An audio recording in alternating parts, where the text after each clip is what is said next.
1. I've had this happen to me multiple times throughout the pandemic. Last night in particular, though, was definitely the worst one. So this guy comes in by himself and gets seated in my section. He's fine. He eats his food and he sits there for like an hour after just ordering beer. Whatever, it's the end of the night and I've been cut, so I don't really care that he's camping. Then at one point he asks me why I'm wearing my mask. I live in Texas and am one of the only few employees who wears a mask at my place. I tell him it's because it makes me feel safer, and that I have a cousin with COVID who's in the hospital and he's hooked up to oxygen, which is true, unfortunately. The guy's like, "Oh, okay." And then he doesn't say anything more on the subject. Then, like 15 minutes later, he asks me to take my mask off for just a second so he can see what I look like. No, I don't feel comfortable doing that. Come on, please. Nope, you'll just have to imagine what I look like. Trying to joke my way out of it. At this point, I should have just walked away. He now looks somewhat stern and desperate at the same time. Please? This shit goes on for like 30 more seconds until I finally flip my mask down for 0.5 seconds and then I walk away. When I come back, he asks me, "So you gonna add me on Snapchat or what?" Keep in mind, he looks to be in his mid-40s and I'm 21. The first thing I blurt out is I have a boyfriend, still mentally kicking myself for not denying that I even have Snap in the first place. He starts being very melodramatic and is like, "What? I'm not looking for no girlfriend, I just wanna be friends." What the fuck do we have in common, asshole? You're old enough to be my fucking dad. I try to say, sorry, I don't just give my Snapchat out to anyone. But he's like, "So you don't have any friends on your Snapchat?" In a moment of weakness, I cave and give it to him because my spine is weaker than I thought. I then make a beeline for the host stand and tell my managers that I will not be running food or cleaning my tables until he leaves. I could have started on my side work at that point, but every time I walked out on the floor for anything, I would catch him staring at me or just feel his eyes on me. My coworker picked the table up from me, ordered him one more beer, and then dropped the check onto the guys that I was out sick. He left 0 on a $66 bill. I don't like making assumptions about people, but I know in my heart that if he caught me alone anywhere, then very bad things would happen, given the way he did not take no for an answer. Twice. Also, I declined his friend request on Snapchat. 2.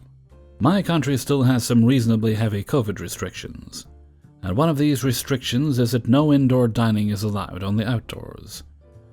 Now, my country is known for the rain, so this was never going to end well. Here's my story with it anyway. So I work in a restaurant in a large outlet village. All the shops face directly outdoors, so it's a pretty miserable place to be when it's raining. Because of this, people stay in our covered tables for a long time because they don't want to brave the rain again. That's the only saving grace to this whole story. We have about 6 tables that are covered from the rain, between big parasols and little cover things that come out of the building. So when it's raining, we don't have much seating at all. This one day last week, we sent a lot of staff home because we just didn't need many with so few tables available. It was just myself, my manager, and the bar woman in that evening. It was also about 6:30, and most people come for lunch, midday shopping, so we only had about 4 tables full at the time. Well, the rain covers do keep things safe for normal rain, but suddenly the rain started to become ridiculously heavy, and almost horizontal, so no one was safe. This shit was absolutely drowning anyone outside. Everyone just unanimously decided to take cover in the little porch area of the restaurant. We were all having the crack, honestly. Most brought their drinks in. I grabbed an umbrella and the bar woman helped me to salvage any food and drinks that were left outside. Luckily, most people were just hanging around after their meal, and only one table was actually still eating, so we told them we would remake their meals because they were sodden. We kept the drinks flowing for those who wanted, free of charge. Because almost everyone was finished their meals, and the table who wasn't finished had decided that they don't want to risk it, everyone took the opportunity to pay up and make a run to their cars. My manager was looking after everyone's bills while me and the bar woman cleaned. One table in particular, all about 21 to 24-year-olds dressed up to the nines in big brands sold in the village, were making great use of the free drinks. They were very loud about making a run to the car, and when I heard that, I double-checked that they were all settled on the till. They weren't. By the time I had checked, they had made a run to the car and were gone. I tried running after them, but couldn't find them. I was just so fucking pissed because we had offered everything we could to make the situation a bit better, and they abused it. They were long done with their meals when all this happened, so it's not like they missed out on anything. Anyway, we close at 8, so we just took the opportunity to close early and lick our wounds after the whole thing. My manager is the type to take these things to heart because she just cares too much about it all. Hope you enjoyed. 3. So this one happened right when I was starting to work front of house. Was 19 years old and a shiny new host. It's my first real job in the big city, but I've gotten past the crippling fear because I'm about 2 months in. It's one of those places that is really just a sports bar and family dining, but elevated. It's massive in comparison to anything I've ever worked before. Lounge, sports bar has about 30 tables, dining room has probably 50, patio has another 25 plus. There is one host stand. They put another one at the patio later, I'm told, so things would get hectic during peak hours. We were also right downtown on the main drag, so anytime a baseball game or a convention happened, we would be descended upon by already inebriated, often sunburnt hordes. This place was also chronically understaffed. It was 12 years ago, but we'd often have one host trying to rotate through everyone's massive sections, even though customers would just sit wherever they wanted anyway. We'd also be doing side work, helping with busing, getting drink orders, etc. This was back in the day, where it wasn't illegal yet for restaurants to make high heels part of your mandatory uniform. There was a bunch of shady stuff on top of that, like managers clocking you out while you were still working. But that should be another story. Turns out I hated this job, now that I'm writing this. So it's another game day, everyone is in the weeds, we just pushed through a 2-hour wait list, and it's after 10 p.m. Security, a single dude who had posted the front door, spots someone grab a spoon from a table and head to the bathroom, so he goes to follow up on that. Manager steps off to the dining room to handle something, so I'm up at the stand by myself. I'd stumbled to extremely big drunk guys from the lounge. I'm 5'10" and in heels, and I need to look up when addressing these guys. They see me and immediately start inviting me back to their hotel to party, which no. What asteroid are you from? Still, I laugh and smile and say thanks for the offer, but oh geez, too bad I'm working. This goes back and forth for a bit, and they're just not taking the hint. I remember glancing around for the manager, but she's somewhere. And while my focus is elsewhere, one of them bodily picks me up and starts walking out of the restaurant with me over his shoulder. At first, I'm totally frozen, looking back at the door until a server walks by and happens to look out the front door before skittering off. Am I being abandoned? I'm now screaming my head off. We're passing the patio. The front door is getting further and further away. Is anyone going to do anything? We are nearly at the taxi stand, and finally the manager reappears in front of the guys from the patio. I can't see her, but I hear her reasoning that they have to put me down and that they can't take me with them. These two clowns don't get hostile, they just go, okay, and put me down. Like I wasn't just screaming? No apologies or anything. Security is still dealing with the spoon situation. But I'm taken to the break room to calm down. As I hear it, they didn't call the police. The manager told me they were banned, but I still had to finish my shift. Quit soon after, and it was months before I did restaurant work again. 4. I'm a host at a Chinese restaurant in the Netherlands. As we're understaffed, I'm doing multiple functions to help out. I host alone, used to be 2 hosts, seat guests, bring food and clean tables. Need to take care of the takeaway orders and have a constantly ringing phone in my pocket. This was a Sunday around 8:30 p.m. and it was pretty busy. I was given the order to stop taking walk-ins as the kitchen couldn't handle it, and we were almost at capacity. This lady with her daughter came in while I was on the phone speaking Chinese to a customer who forgot something in the restaurant. I needed to go look for that on the 3rd floor, so I wanted to help the lady and the daughter to their seat first, if they have a reservation. The daughter then started to speak in broken Chinese. It was honestly hard to understand. To ask for a table. I told them in English that we didn't have any tables left for the night. The daughter proceeded to ask something in Chinese, but I really couldn't understand her. So I said, "I'm sorry, what did you say?" A few times. She then asked in Chinese if they could eat at the bar. I then said in Chinese that you cannot eat at the bar, as our restaurant simply does not do that.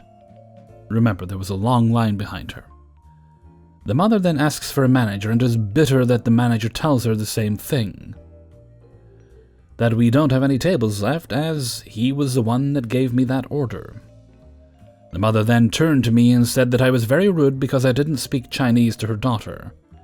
That I should be ashamed of myself because I was so disrespecting to her daughter, who was extremely shy in learning a new language and was just trying to practice it. I had to be nicer in the future because I was the most disrespecting person she had ever met because I spoke English instead of Chinese to her daughter. They heard me on the phone, so they knew I could speak it. I wanted to tell her that I just spoke English because I was very busy and it seemed easier for me, as I was supposed to do like 30 other things, and I just honestly couldn't understand her daughter's Chinese that well, but she didn't want to hear it. I even apologized, but she didn't want it. Don't get me wrong, I love that she's trying to learn a new language and is brave enough to practice it in the real world, but the host stand in a busy restaurant is not the place to do so. If she had asked me to practice with her and explained to me what she was doing, I would happily do so if I had a little bit of time. But she didn't ask, so I didn't even know what she was trying to do. I was actually kind of confused.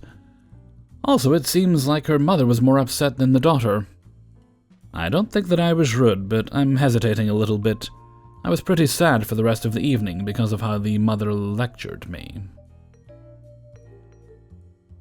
5. So for the record, I'm 20 years old, and I'm currently in my 3rd year of hospitality studies at college. I'm unsure if it's a thing in the US, but it is here in the Netherlands. For the first 6 months of my 2nd year, I had to intern at a restaurant for 6 months. It had to be an F&B internship, and it ran from late August 2020 to late January 2021.